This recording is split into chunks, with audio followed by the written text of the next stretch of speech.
This winter, I've got to be honest with you guys. It's shaping up to be one of the most unpredictable, most fascinating, and potentially most dangerous seasons we've seen in years. And it all starts right now, with the wild changes happening across the globe. Everywhere you look, the atmosphere is in flux. Nothing is stable. And of course, all of that chaos eventually funnels right back here to the United States. That's why when I look ahead, I don't just see cold fronts or snowstorms, I see a battlefield. A tug of war in the sky that's about to decide who freezes, who stays mild, and who gets slammed with blizzards. On one side, down in the Pacific, we've got this weak, struggling La Niña, almost like a ghost of the real thing, trying to set the tone. But on the other side, way up above the North Pole, 60,000 feet in the air, the polar vortex is starting to wobble. And when that thing gets unstable, when it weakens or breaks apart, it can unleash cold so brutal it feels like someone left the freezer door open for the entire continent. Put those two forces together, and suddenly we're looking at a winter that sits right on a knife's edge. And here's the part that blows my mind. This winter might split the country in two. I mean, literally, two Americas. For some of you, this is going to be a season of relentless snow, blinding blizzards, and Arctic air that cuts right through you. For others, it might be so warm and dry you start wondering if winter skipped you altogether. Drought in the south, ice storms and blizzards in the north, and in the middle, the clash zone, the battleground where these two extremes collide and explode into storms. But let me slow this down, because we need to talk about the main player in all this. The Pacific Ocean. You've probably heard of El Niño and La Niña before. These are the giants that push our weather around. But this year, it's not really either. What we've got is a weak, almost ghostly La Niña.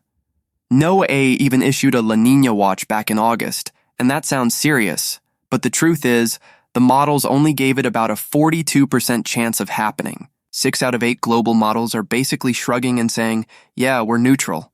And what does that mean? It means instead of a boulder dropped into a river, strong, predictable, forcing the jet stream to move one way, what we've got is a pebble.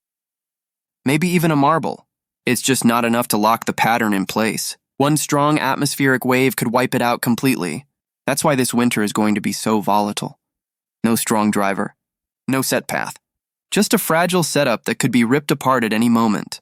Now here's where things start to line up in a way that makes my hair stand on end.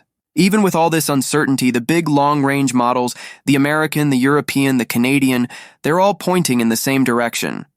And when these giants agree, you've got to pay attention. What they're painting is a winter split right down the middle. South of that line, warmer, drier, drought conditions, maybe even fire risk in places like California and the Southwest. North of that line, colder, wetter, stormier, snow piling up, Arctic air charging south more often than not. And smack dab in between those two zones, where the warm southern air and the cold northern air collide, that's the battleground. That's where the biggest storms of the year are going to be born. But you know me, I can't stop there. Because looming over everything is the wild card, the polar vortex. And forget the headlines and the scary news sound bites for a second. Let me explain what this really is. Picture a giant spinning top made of icy Arctic air. When that top is stable and spinning fast, all the cold stays locked up at the pole where it belongs. But when it slows down, wobbles, or even breaks apart, that's when the freezer door opens. And when it opens, oh man, that cold comes pouring down into the US. We're not talking just a chilly day. We're talking about brutal Arctic outbreaks that drop temps 20 to 30 degrees below normal, wind chills of 30, 40, even 50. The kind of cold that freezes pipes, shuts down cities, and gets remembered for decades. And the odds of this happening? 60 to 75% this year. That's high. I expect at least 2 or 3 major polar vortex disruptions between January and March. Each one could last weeks. Each one could rewrite the story of winter in real time. Now let's get more personal. Let's talk regions. Seattle, Portland, the Pacific Northwest, buckle up. You're sitting right in the path of the storm track, and you're one of the only places where the models are confidently calling for below normal temps all season. Add in atmospheric rivers, and the Cascades are looking at snowpack 20 to 40% above normal. Skiers, this is your year. Now, if you're in the Great Lakes or the Northern Plains, Minneapolis, Chicago, Detroit, Buffalo, welcome to the front lines. You're going to feel those Arctic blasts every time the polar vortex wobbles. Lake effect snow? Oh yeah. We're talking monster snow bands with air-water differences so extreme it's basically a snow machine turned to max power. Some places could get 3 feet dumped in a single event. And the Alberta Clippers? They're back. Fast, frequent little storms that don't drop much individually but add up quick. Head south and the story flips. Phoenix, Vegas, LA. I wish I had better news, but high pressure looks locked in. Hotter, drier, 40% less precipitation than normal. You're already in drought. This winter could make it worse. And Southern California? Fire risk is on the table. Now let's talk about the Ohio Valley and Midwest. St. Louis, Indy, Cincinnati, Columbus. You're sitting right in the clash zone. Cold air from the Arctic slamming into warm Gulf air. That means storms. That means ice. And when I say ice, I'm not talking about a thin glaze. I'm talking major ice storms. Freezing rain potential is running 35 to 40% above normal. Power outages, dangerous roads, the works. On top of that, don't be surprised if you see severe weather in winter. Yes, tornadoes in December and January. We've seen it before, and this pattern is primed for it again. The Northeast, Philly, New York, Boston, up through Maine. I think this is going to be your most active winter in over a decade. 6 to 9 major nor'easters. Some will dump feet of snow. Some will hammer the coast with wind and flooding. And I know the early season might trick you with mild weather, but by February, forget it. The North Atlantic Oscillation is flipping negative, and when that happens, the coast gets punished. Slow-moving, intense storms that just sit and hammer. I expect the Northeast to end winter with a bang. The Southeast, meanwhile, Atlanta, Charlotte, Florida, you're on the warm side.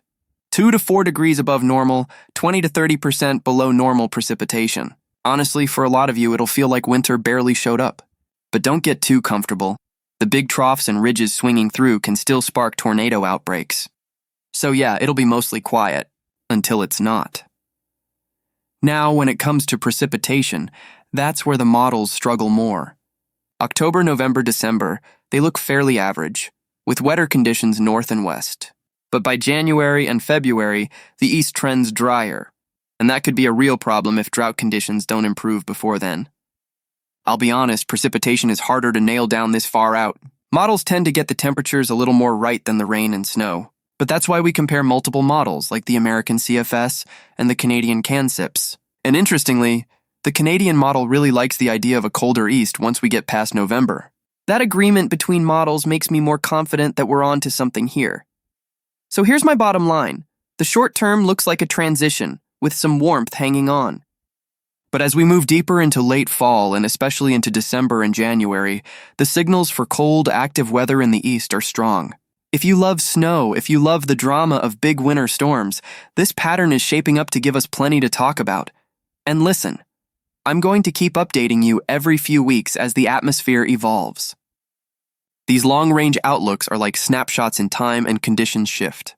But right now, the stage is set for a winter that could really deliver. So, make sure you're subscribed, hit the bell so you don't miss a single update. And let me know in the comments what you're hoping for this winter. Do you want a snow-packed season, or are you rooting for a mild one? I'll be down there reading what you all have to say.